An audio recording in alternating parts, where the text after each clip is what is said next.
Halo semua, halo teman-teman. Selamat pagi, siang, sore, malam. Dan sekarang kita masuk ke bagian 2 yang async await ya, di .NET dan C#. Ya, sebetulnya ini tidak hanya applicable di C# tapi juga di Visual Basic dan tentunya F#.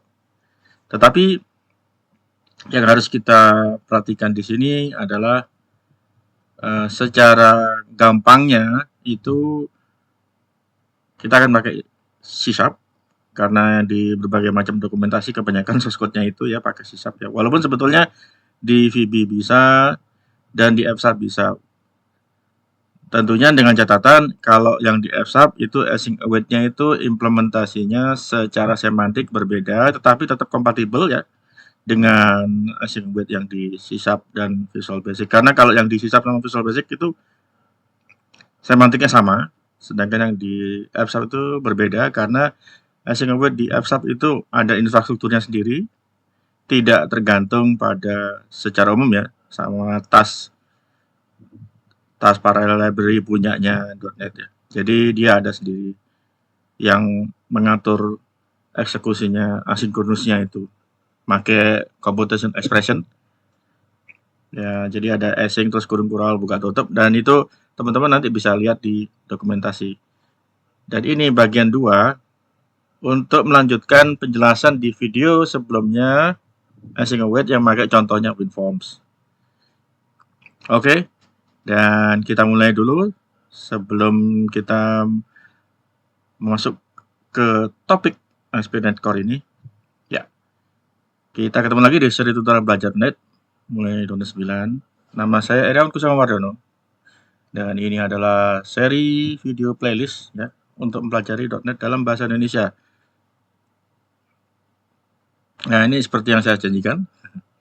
Tentang saya itu lengkapnya bisa lihat sendiri di videonya About Iriawan versi 2 ini. Tetap ada foto saya dan istri saya. Nah, ini juga update, ada update-nya. Jadi sebelumnya saya bilang kalau saya freelance dan sejak tahun ini saya juga open ke segala macam job opportunity, job offer silahkan. Tentunya yang terkait dengan .NET, Azure DevOps. Oke. Dan selain itu juga ada update penting, yaitu saya jadi MVP lagi. Kalau yang tahun kemarin saya berhenti dulu jadi MVP dan sekarang di tahun ini 2025 saya jadi MVP lagi sejak akhir April atau awal Mei lah, sama aja sekitar segitu. Dan alhamdulillah.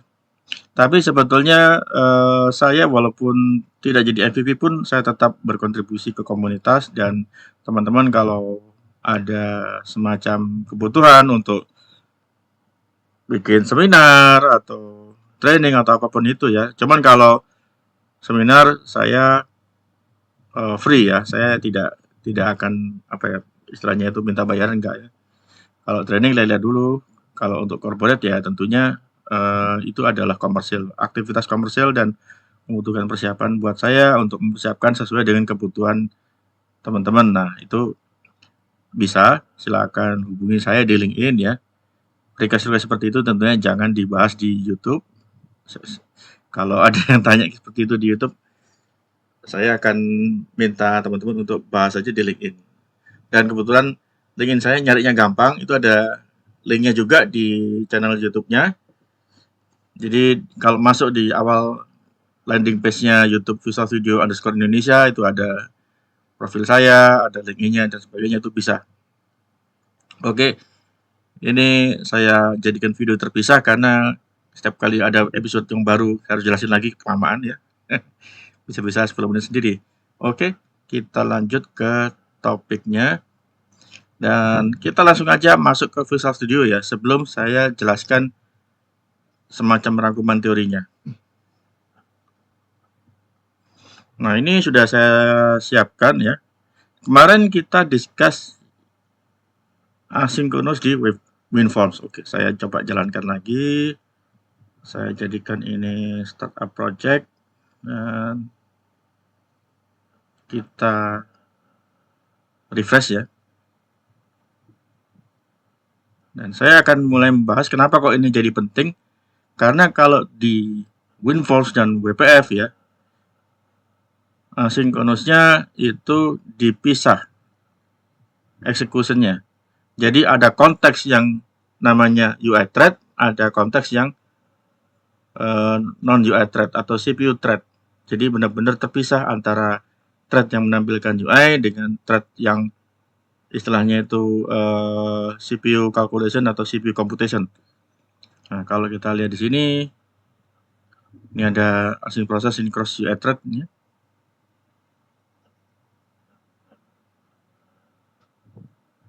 Nah, kalau sudah selesai atau sudah lewat itu sekitar 30 detiknya, dia akan update ini ya. Dan teman-teman lihat ya, ini counternya masih jalan. Nah, ini dia ada perubahan. Dan counternya masih jalan. Kita juga bisa menjalankan async process synchronously ya. Dan kita refresh yang video sebelumnya. Pada waktu saya menjadikan contoh ini ya, synchronously itu tidak ada kembaliannya ya teman-teman, metodenya. Jadi kalau kita masuk lagi sebentar ke ini view code, nah dia hanya sebentar yang ini yang kalau ini yang cross thread, kalau yang tidak cross thread ini, jadi tidak ada kembaliannya. Gantinya kalau tidak ada kembalian, kalau di submit itu dia adalah void ya kalau nggak ada kembalian seperti ini. Kalau dari sisinya asynchronous programming ya, namanya TAP ya. Task asynchrony sebetulnya itu juga bagian dari TPL ya. Task parallel library ya, atau parallel library, saya lupa singkatannya pastinya. Dan kalau yang void itu diganti task. Jadi kembaliannya berupa task. Karena task ini akan bisa dijadikan asinkronus ya. Jadi kalau kita panggil contoh asinkronus proses, dia akan mengembalikan task dan ini kita bisa await. Sama dengan task.delay. Ini ya task.delay itu kembaliannya juga task. Task ini bisa kita await. Tentunya tidak semua task itu bisa di await ya sebetulnya. Karena bisa jadi kalau implementasinya ada yang nggak beres, dia malah akan jadi sinkronus alias blocking. Oke, kita coba. Oh, saya belum set ininya ya. Tapi kita coba. Kalau misalnya contoh async proses ini saya step into, ya ini ya.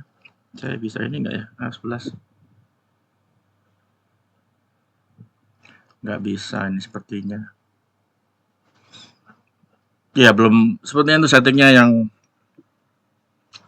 open, untuk dia open supaya open source code-nya ke source servernya itu belum saya aktifkan. Tapi yang pasti ini counternya tetap jalan ya sebelum dia masuk ke sini, ke berikutnya ini. Nah ya, berarti memang belum saya aktifkan. Oke, nggak apa-apa. Nah, ini adalah WinForms.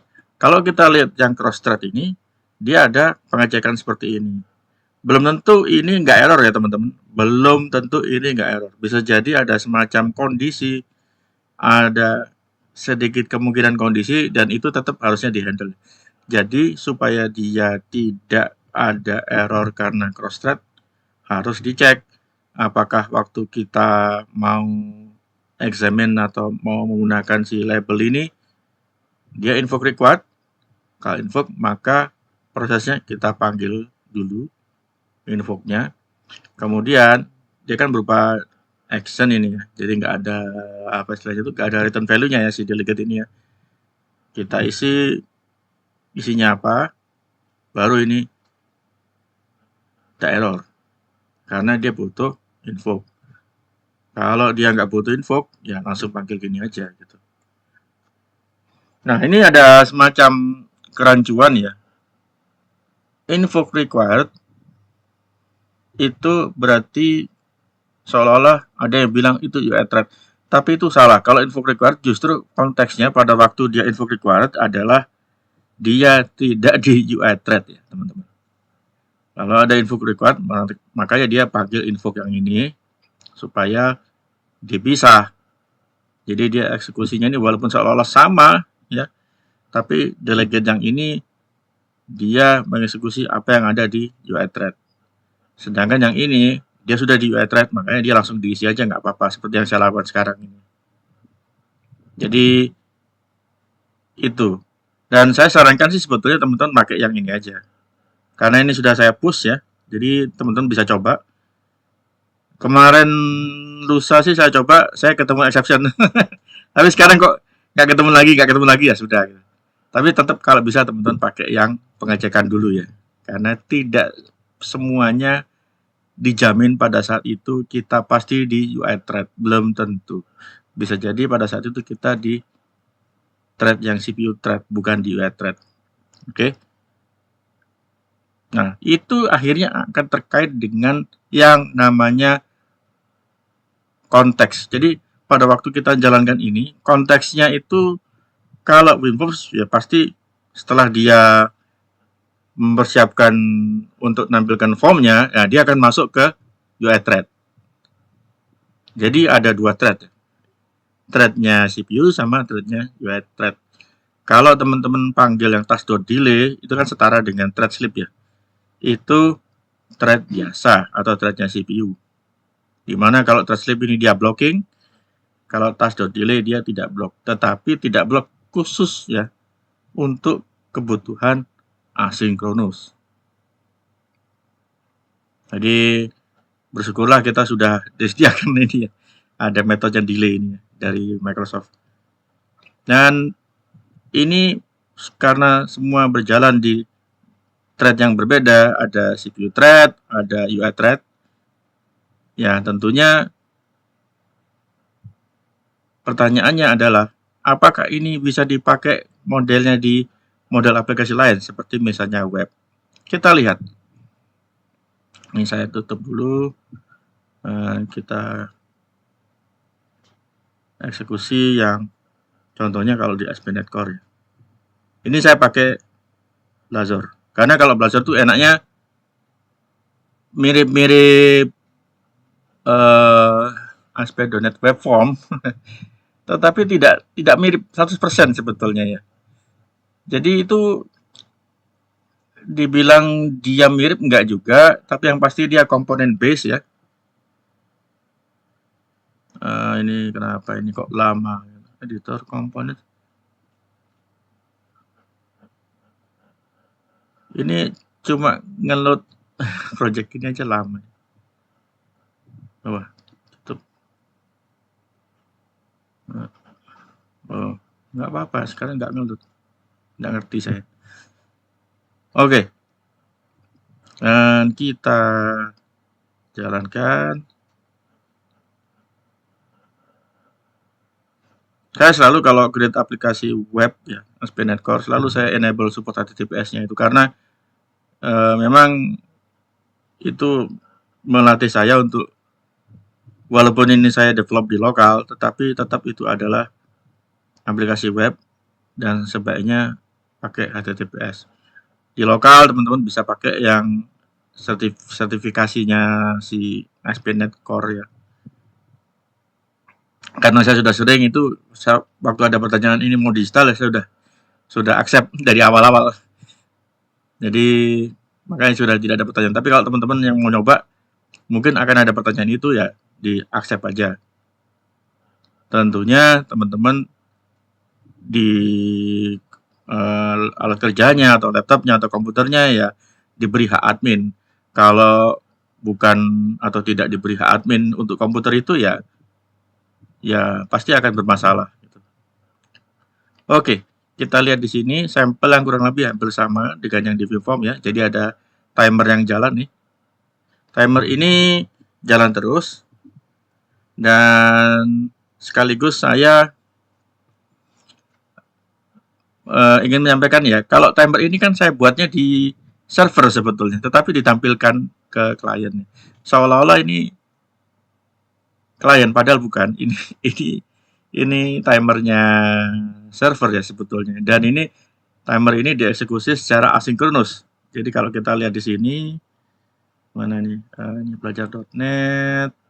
Lihat ya di komponennya saya ada. Jadi saya sampelnya ini saya tambahkan counter sync async, counternya sinkronus dan asinkronus ya. Sebetulnya ini bukan counter sync async, ini kayak counter dengan contoh itu, tapi kepanjangan, makanya saya tulisnya counter sync async aja. Dan kalau kita lihat di sini, ini ada time text, di mana time text ini dia akan selalu di refresh ya dengan current time ya. Dan current time ini di refreshnya di callbacknya si timer. Kalau kita pakai sistem timers.timer itu ada callbacknya. Callbacknya itu di initialize waktu dia elapse. Elapse itu misalnya kalau teman-teman initialize timernya itu untuk berapa milisecond. Misalnya saya di sini tiap 1000 milisecond, berarti tiap 1 detik dia akan selalu ada kayak semacam round trip ya sebetulnya ya. Round trip dari klien ke server. Dalam hal ini dari browser ke server. Dan untuk melakukan itu, kalau kita lihat di sini ini seolah-olah sangat mudah ya. Jadi setiap kali ada si callback-nya ini nyala, ya, dia set si time text-nya ya. Setelah itu kita panggil state has changed ya. Dan tentunya ini jangan lupa logic ini dibungkus di invoke async. Execute the supplied work item on the associated renderers synchronization context. Jadi ini synchronization konteksnya itu ada di server, bukan di browser, ya. Ada di server. Dan eksekusinya ini asinkronus. Nah, menariknya di sini, ya, tidak ada await. Tidak ada await, ya. Langsung invoke async. Kita kasih delegate dalam berupa action ya. Jadi ini adalah formatnya Lambda expression ya. Kita udah bahas di video-video sebelumnya. Dan update teks dengan waktu pada saat itu. Jadi formatnya ini ada HHMS. Nah ini teman-teman tinggal lihat dokumentasi ya, nggak masalah. Yang mau saya terangkan lagi selanjutnya adalah ini saya ada dua macam sampel yang fokusnya adalah untuk memberi contoh asinkronus dan sinkronus.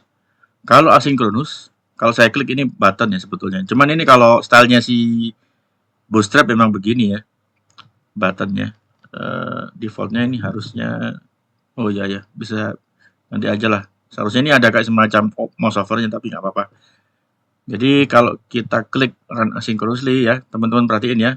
Ini timernya segini, saya klik. Nah, dia tetap jalan. Seharusnya dia akan nambah counternya. Tapi ini karena asinkronus ini berapa detik ya? Sebentar, ini kok rada lama. Oh, 10.000. Oke, berarti 10.000 milisecond, kurang lebih sekitar 10 detik dia akan update timernya. Counternya. Ini counternya asing ini sebetulnya, bukan counter sync. Dia akan update jadi 1. Saya klik lagi. Nah, 30 detik kemudian dia akan update jadi 2. Jadi state-nya atau value si counter ini tetap dijaga ya teman-teman. Nah, itu 2. Kemudian kita coba yang run synchronously ya. Counter sync ini dia akan jalankan thread sleep. Berapa lamanya? Thread sleep-nya ini oh ya 10.000. Oke, jadi kurang lebih sekitar 10 detik. Oh, yang tadi bukan 30 detik ya, 10 detik. Ini juga 10 detik. Oke, kita run synchronously. Nah, itu berhenti ya teman-teman jamnya. Karena eksekusi ini di server juga akan blocking. Walaupun 10 detik itu tetap blocking. Nah, ini sekarang jalan lagi. Jadi kita klik lagi, dia akan blocking kurang lebih 10 detik, setelah itu baru dia menjalankan logic berikutnya, akhirnya memberi respon ke klien. Nah, ini baru jalan lagi nih. Kemudian yang menariknya, kalau kita lihat lagi ya, ini saya tutup dulu. Oh ya, sebelum saya tutup, ini kalau kita beralih ke komponen lain, dan kita kembali lagi ke sini, akan kembali ke semula ini value-nya. Kalau kita kepingin ada state, tentunya ada lagi caranya, dan saya sarankan jangan memakai static ya. Ada cara yang lebih elegan. Kalau teman-teman kepingin ada state-nya, di mana state-nya itu hanya ke konteksnya aplikasi ini. Kalau teman asal pakai static, begitu aplikasi ini diakses oleh user lain akan ketemu value yang sama. Jadi hati-hati. Oke, itu namanya suatu masalah, tidak hanya masalah pemakaian state yang sama karena static itu, tapi juga akan pengaruh ke konkurensi. Sekali kita pakai variable static, itu akan di-share dengan user lain, karena instannya si aplikasi ini eksekusinya juga akan melayani user lain. Tapi itu kita akan bahas di video setelah ini, setelah pembahasan async ya. Mungkin tapi tetap akan saya kasih contoh kalau apakah hal itu juga pengaruh di model aplikasi lain seperti WinForms atau WPF. Oke, jadi teman-teman sudah lihat ya, ini kita juga bisa menampilkan efek yang sama. Saya tutup dulu, kita lihat logiknya. Dan untuk yang menjalankan asinkronus ini kan dia button yang ini nih. Ya, ini run asinkronus ya. Ini metode ya teman-teman. Kalau kita klik control klik nih, dia tetap akan go to definition seperti ini. Dan yang menariknya nih, kita tanpa await dia sudah menjalankan async. Jadi itu persis seperti yang saya pernah jelaskan sebelumnya. Kalau di ASP.NET Core itu by default semuanya itu cenderung asinkronus. Apalagi ini di Blazor. Sekarang kita coba, apakah statement yang saya jelaskan tadi kalau task itu bisa di await. Bukan tasknya sebetulnya. Metode yang mengembalikan task itu bisa di await. Walaupun hampir semua fitur-fitur metode yang ada di task itu bisa di await. Tetapi harus hati-hati. Untuk saat ini kita akan coba membuat ini jadikan await. Jadi await ini ya. Tentunya ada kayak semacam warning. Oh, error ya pakai. Await operator can only be within an async method. Oke. Karena ini await delay ya, task delay, maka signature method ini juga harus kita ubah.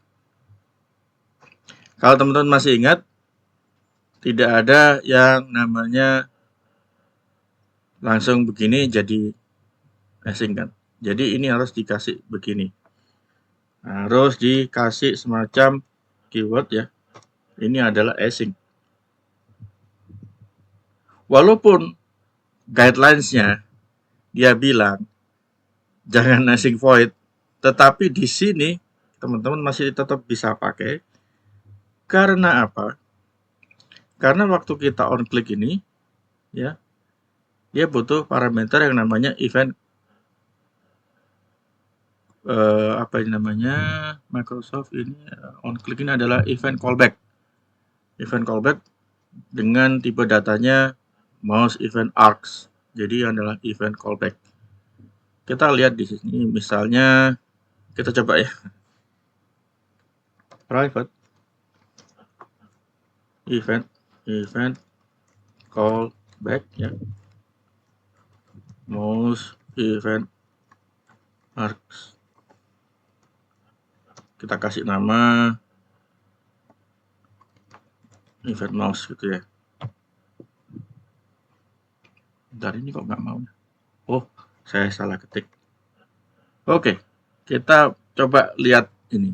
Event callback mouse event args ini kan dia mengembalikan ini ya, mouse event args. Nah, mouse event args itu argumen untuk eventnya itu parameternya apa? Nah, ini kita lihat event args dan tidak ada. Oke, keterangannya supplies information about mouse event that is being raised. Ya, ini untuk ASP.NET Core. ASP.NET Core komponen web ini walaupun dia tidak ngasih tahu untuk apa komponen yang mana, tapi hanya untuk Blazor ya teman-teman.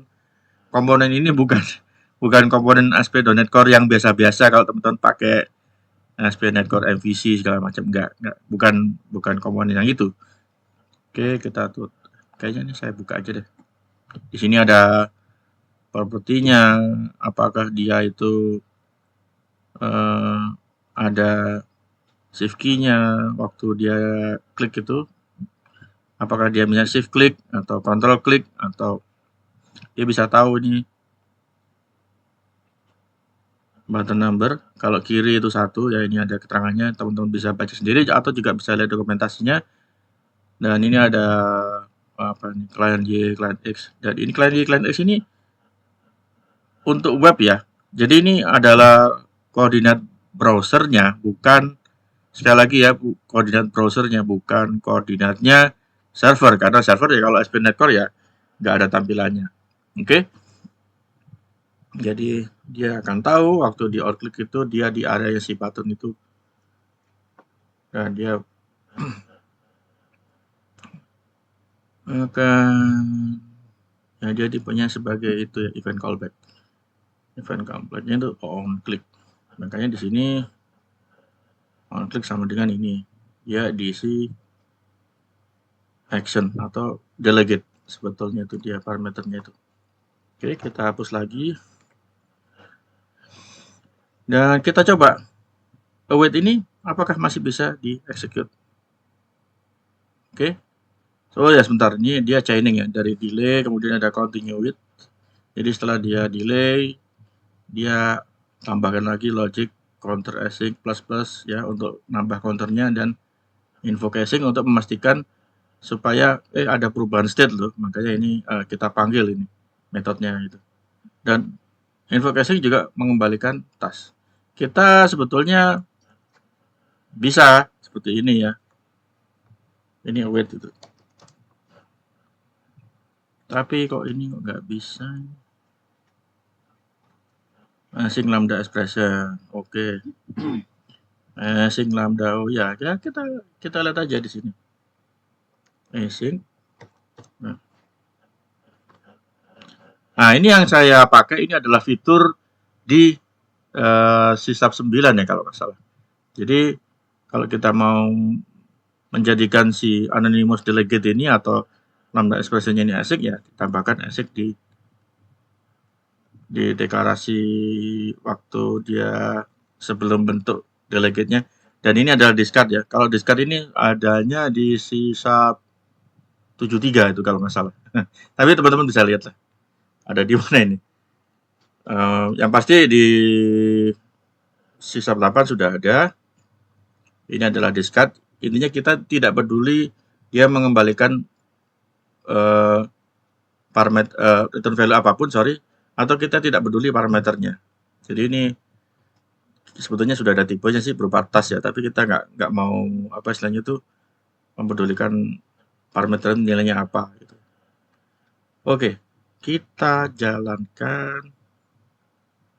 Kalau mau lebih bagus lagi dulu. Apakah ini tetap asinkronus ya?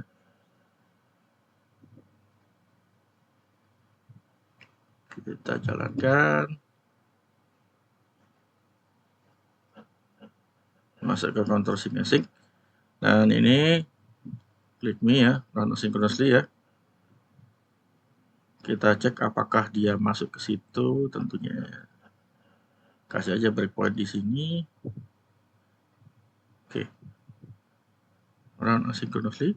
Oke, masuk. Dan kalau mau lebih ada pengecekan lagi di sini nih ya. Kita kasih breakpoint juga di dalamnya. Oke.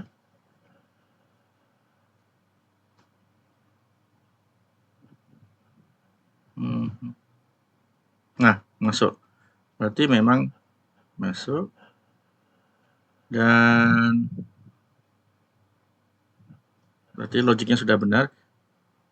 Nah, ini kita daripada nanti terpengaruhi si konteksnya si asingnya, sekarang di bugnya kita disable dulu. Dan kita cek lagi, jalankan. Ini ya, timernya masih jalan ya. Dari 1 harusnya ke 2.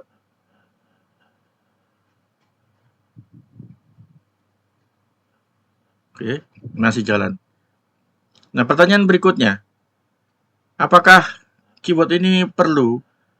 Menurut saya perlu. Karena task.delay ini, walaupun tanpa await, itu sifatnya harusnya ini adalah asinkronus.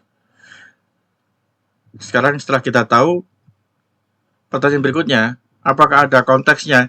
Ya, ada, tetapi konteksnya di servernya, bukan di browsernya ya teman-teman. Konteks ini, si task.delay ini hanya di servernya.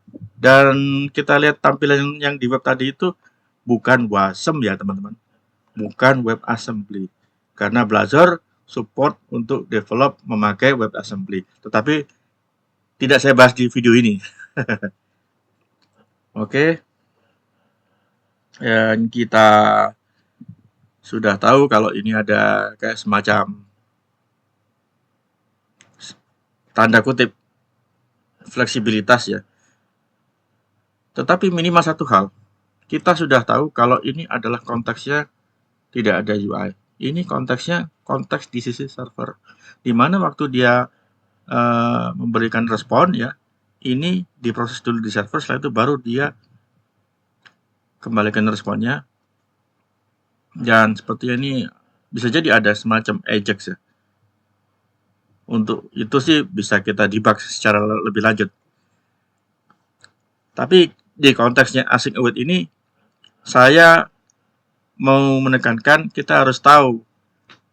Jadi kalau kita di desktop seperti WinForms, WPF, itu UI. Apalagi kita tahu itu WebWave dan WinForms itu hanya di Windows. Tidak bisa jalan di Linux dan lain-lain. Nah, Windows memisahkan antara CPU thread dan UI thread.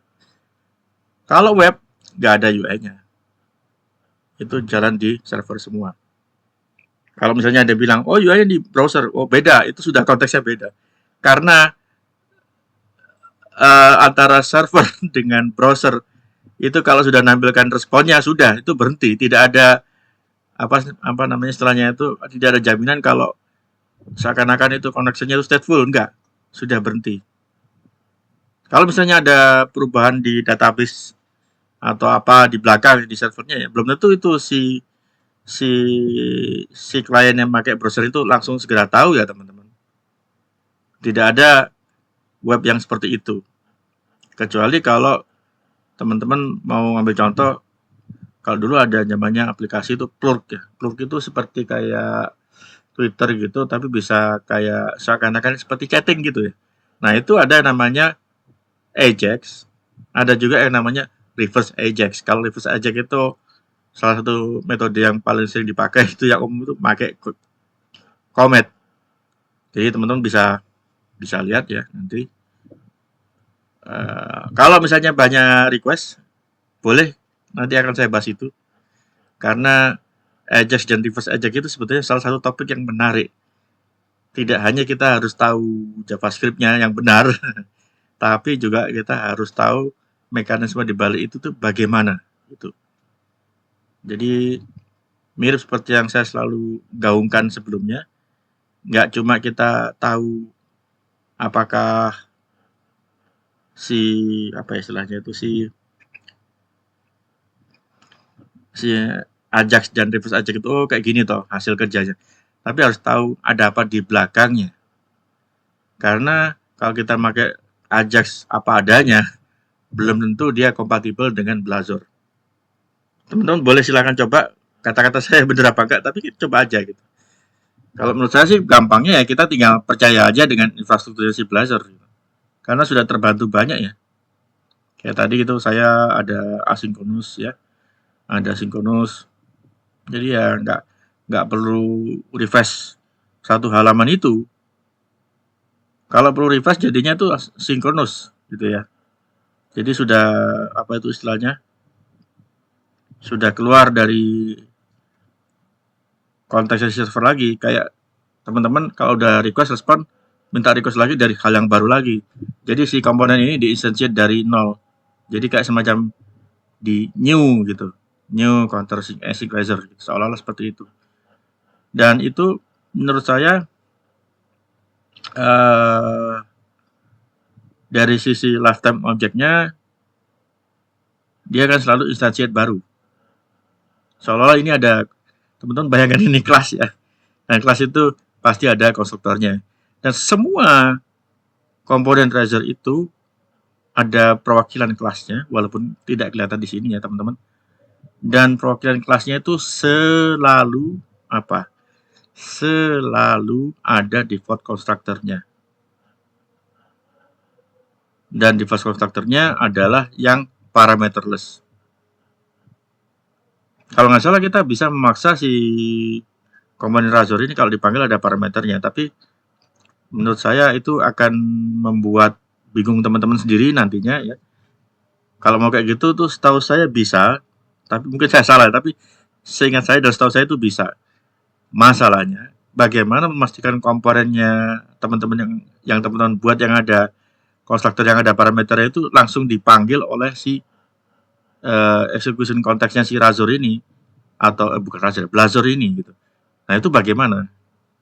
Pasti akan satu lebih ribet ya.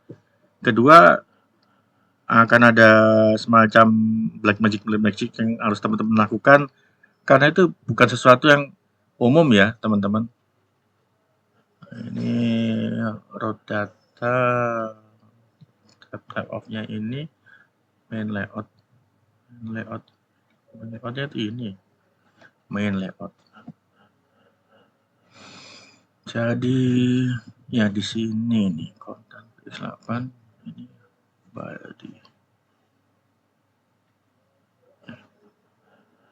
Nah, menunya di sini. Apa di sini ada knife menu. Nah, ini ada di sini knife menu. Jadi semua komponen-komponen itu akan di-render di body ini. Nah, ini juga agak semacam opinionated ya. Satu, by default dia async. Ya. Kayak tadi di sini saya tanpa kasih await, dia udah oke. Jadi langsung private void ini udah jalan dia. Nah sekarang kalau misalnya ini saya ganti task, ya, async task gitu. Normally atau menurut best practice kan ini harusnya task. Kecuali kalau WinForm WPF ya, itu teman-teman nggak bisa ganti seperti itu.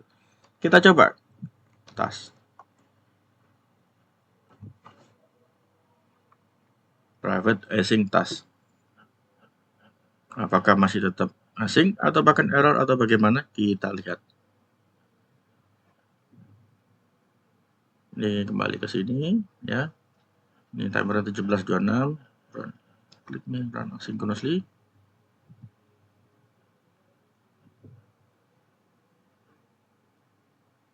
Harusnya 10 detik sudah berubah ini. Oh ya. Jadi ya bisa dijadikan task.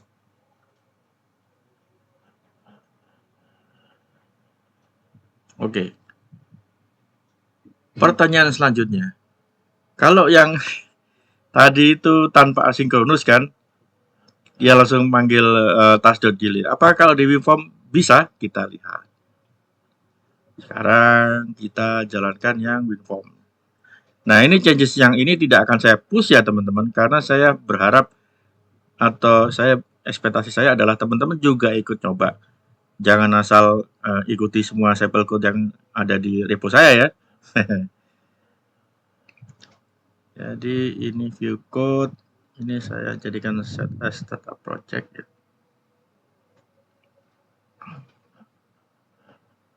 Oke, kita akan modifikasi ya yang async task ini. Akan saya ganti void private void, dan await-nya ini akan saya hilangin. Nah, ini. Apakah ini eksekusinya tetap asinkronus? Kita lihat. Jadi, kita jalankan. Oh, with error, sebentar. Ini apa ini? Cannot await void. Oh ya. Ini kalau gitu saya remark. Ini saya hilangkan await-nya. Async method lacks await operation. Tapi ini warning ya teman-teman. Will run synchronously. Kita lihat apakah ini akan berjalan secara sinkronus. Contoh asynchronous proses. Ini akan membuktikan pertanyaan saya, apakah asinkronus itu benar-benar asinkronus? Kalau di web jadinya tanpa await bisa. Di sini bisa nggak? Oke, kita coba. Ini ada run asynchronous proses ya.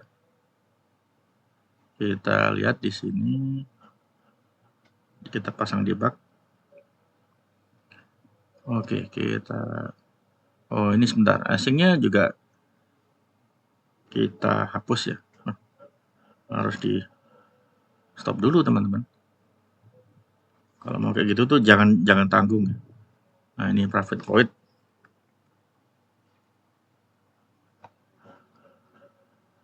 Oh, hilang. Hilang warningnya. Oke. Apakah ini tetap bisa asinkronus? Kita lihat. Ini run asynchronous proses ya. Timernya jalan. Sekarang run asynchronous proses. Oke. Saya skip.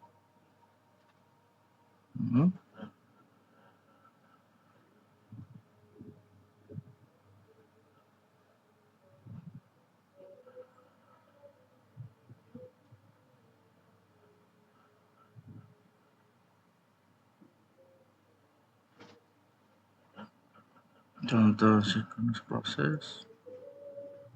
Mana itu? Nah, finish task.delay. Nah, ini adalah salah satu contoh. Apakah sinkronus itu benar-benar asinkronus? Menurut saya sih belum tentu. Karena apa? Karena harusnya tidak secepat ini ya. Task.delay yang kita lihat di sini itu 30.000 ya teman-teman. Oke, kita matiin yang breakpoint yang ini. Kita klik lagi. Nah, ini disable aja dulu. Oke. Let's continue. Nah, dia langsung masuk ke situ. Jadi ini membuktikan kalau execution konteksnya apa, dia sangat tergantung di situ, dan kita tidak tahu apakah task.delay ini benar-benar berjalan atau tidak, karena tidak ada semacam indikator kalau ini jalan atau tidak gitu. Kita klik lagi ya. Timernya pasti nggak terganggu nih teman-teman. Tuh. Timernya nggak terganggu, tapi kita nggak tahu task.delay jalan atau tidak. Karena kalau dia tanpa dikasih await, task.delay-nya itu lewat seperti ini ya teman-teman. Ya berarti ya susah, atau ini jangan-jangan dia nggak jalan bahkan seperti itu. Oke. Selanjutnya detail-detail mengenai hal ini kita bahas di video berikutnya sayangnya. Tetapi yang mau saya tekankan di sini, ini membuktikan ada poin-poin yang penting yang harus kita perhatikan waktu kita mengimplementasikan yang namanya asinkronus ya. Jadi saya udah secara umum simpulkan di slide ini ya. Secara umum metode yang ditujukan untuk asinkronus harus mengembalikan task. Ya. Bisa nggak ada kembaliannya seperti void di sub atau sub di Visual Basic ya. Kalau ada returnnya selain void, maka kembalinya adalah task of T. Kita bisa lihat contohnya untuk ini di video berikutnya.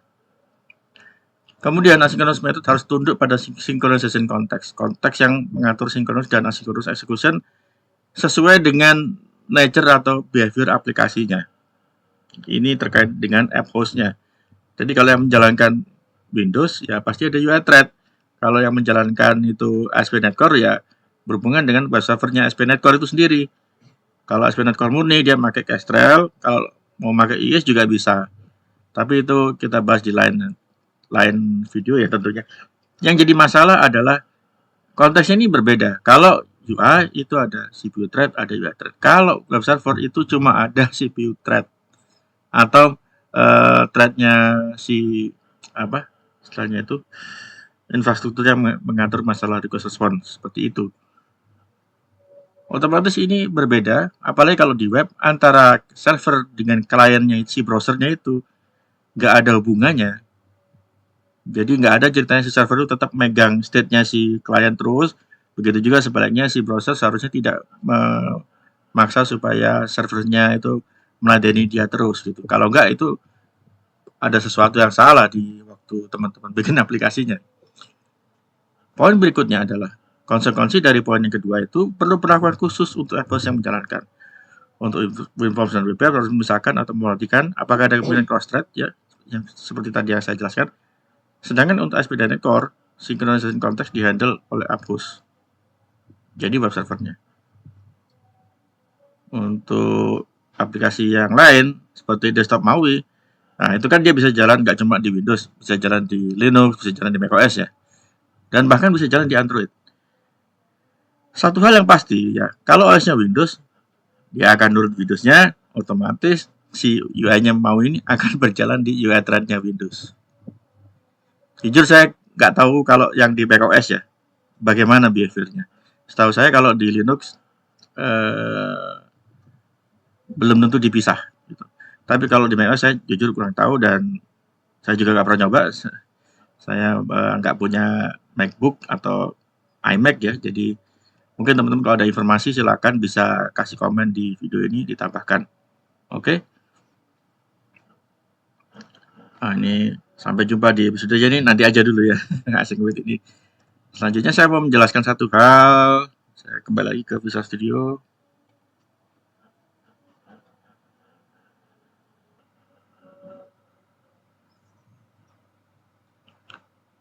Oke, kita sekarang kembali ke Visual Studio. Di sini kita bisa lihat by default dia asynchronous ya. Dan kita bisa lihat ada semacam eksekusi yang berjalan di situ. Kita akan mencoba debug sampai ke source code-nya task.delay, tapi tentunya itu membutuhkan semacam konfigurasi ulang ya teman-teman. Dan sayangnya konfigurasi ulangnya itu nggak bisa cepat-cepat ya. Sebetulnya bisa, tapi kan saya juga harus sambil nyoba ya teman-teman. Oke, jadi kita akan sekalian debug sampai ke level di mana kita debug tidak hanya debug code-nya kita sendiri, tetapi juga kita debug source code-nya si task.delay itu sendiri. Nah, untuk memudahkan kita, jadi kita contohnya itu kemarin kan seperti itu ya. Nah, sekarang ini yang tidak memakai wait ini akan saya kembalikan. Jadi teman-teman lihat tetap berjalan ya. Nah, kendalanya hal yang sama terjadi. Kalau kita di WinForms kita nggak bisa tahu apakah task.delay itu jalan atau tidak. Sama, yang di sini juga kita nggak benar-benar yakin apakah task.delay-nya itu benar-benar jalan atau tidak. Karena setelah task.delay itu dia harusnya adalah ada kayak semacam beberapa waktu dia berjalan ya gitu. Bukan dia mencetak saat itu. Nah, permasalahan berikutnya, walaupun tentunya saya bisa pakai ini ya, pakai stopwatch untuk ngecek apakah task.delay itu benar-benar berjalan atau tidak, terutama di kasusnya yang paling gampang lihatnya adalah kalau kita lihat di WinForms, karena WinForms itu aplikasinya ya tidak ada round trip. Kalau round trip ke server bisa tergantung banyak faktor, seperti kalau jaringannya sedang lambat, atau kalau misalnya jaringannya putus ya, nggak cuma lambat tapi putus gitu misalnya. Nah, itu banyak faktor itu yang akhirnya dari sisi konteksnya asinkronus, belum tentu kalau ada kendala itu langsung tertangkap sebagai exception. Karena kalau kita pakai asinkronus, dia akan menghasilkan aggregate exception. Nanti kita coba. Jadi di video berikutnya, kita akan coba lebih dalam lagi. Kita coba nggak cuma lebih dalam dari sisi exception dan sebagainya, kita akan coba di delay, dan kita akan pastikan apakah dia jalan atau tidak. Karena tadi kalau saya lihat-lihat dia langsung itu ya, langsung di sisi WinForms-nya dia langsung mencetak si labelnya itu ya. Harusnya kan ada jedanya tuh, tapi dia langsung mencetak itu. Nah, itu berarti sangat-sangat tergantung konteks. Itu benar-benar membuktikan kalau itu tergantung konteksnya, apakah itu desktop UI atau apakah itu web server, terutama kalau desktop UI di sisi Windows. Bisa jadi kalau kita pakai macOS, ternyata antara thread biasa dengan UI thread tidak dipisah. Bisa jadi. Saya tidak bisa ngomong itu ya atau tidak, karena kalau di macOS saya harus membuktikan itu. Nah, untuk membuktikan itu berarti saya harus punya hardware-nya. Nah, sekarang saya tidak punya hardware-nya, jadi saya nggak bisa. Mungkin akan saya coba cari informasi, ya murni meraba-raba ya, apakah itu juga terjadi di GUI-nya atau Graphical User Interface-nya si macOS gitu. Untuk saat ini, nggak bisa. Oke, kita sudah mendetailkan ini si async await di web juga, dan membandingkan dengan apa yang terjadi di Windows ya, apa yang terjadi di WinForms tentunya. WPF juga hal yang sama akan terjadi. Jadi konteksnya WPF dan WinForms itu sama-sama ada SDA thread, dan itu ada pemisahan antara UI thread dengan CPU thread. Kalau yang konteksnya si server ini ya threadnya server, cenderung ke CPU thread sebetulnya ya, walaupun cara dia mengatur itu lebih kompleks sebetulnya daripada sekedar saya menjalankan misalnya konsol app gitu ya, karena itu adalah web server. Dia dikondisikan harus bisa menghandle banyak request dalam satu waktu. Kalau enggak ya orang nggak akan mau pakai ASP.NET. Kalau seperti itu nanti jadinya kok lemot ini. Itu kenapa di zaman-zaman dulu-dulu itu ASP.NET itu kalau di .NET Framework dia selalu dikondisikan, dideploy dalam suatu environment atau lingkungan yang ada load balancer-nya. Ya bisa dibilang tidak secepat ASP.NET Core. Jadi sebetulnya nggak usah bisik-bisik, itu sudah rahasia umum ya.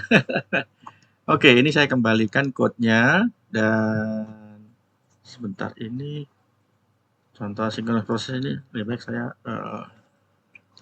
ke sini aja langsung ya. Ini adalah private async ya, private async, di mana di sini pasti harus ada await. Nah, ini GitHub Copilot ini nyala ya teman-teman. Oke, ini private async ya, dan ini adalah await. Kemudian berikutnya ini juga harus di update lagi ya, run async ini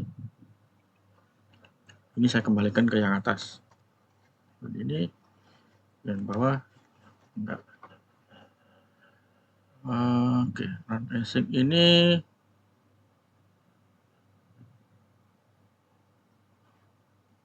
with async modifier. Oke, karena ini adalah WinForms, jadi async void harusnya enggak apa-apa, tapi sebentar. Private async void ya. Ya, ini async juga ini. Async juga dan cannot await void. Oke. Ini ya tidak bisa await. Kalau yang non UI handler dia harus tetap kondisinya async task. Oke, jadi ini sudah saya kembalikan. Tentunya tambahan-tambahan tadi akan tetap saya simpan. Dan saya harap teman-teman juga nyoba ini ya. Jadi saya tidak akan push changes yang tadi. Stage change ini on stage ya. Terus ya ini dia nggak ada perubahan.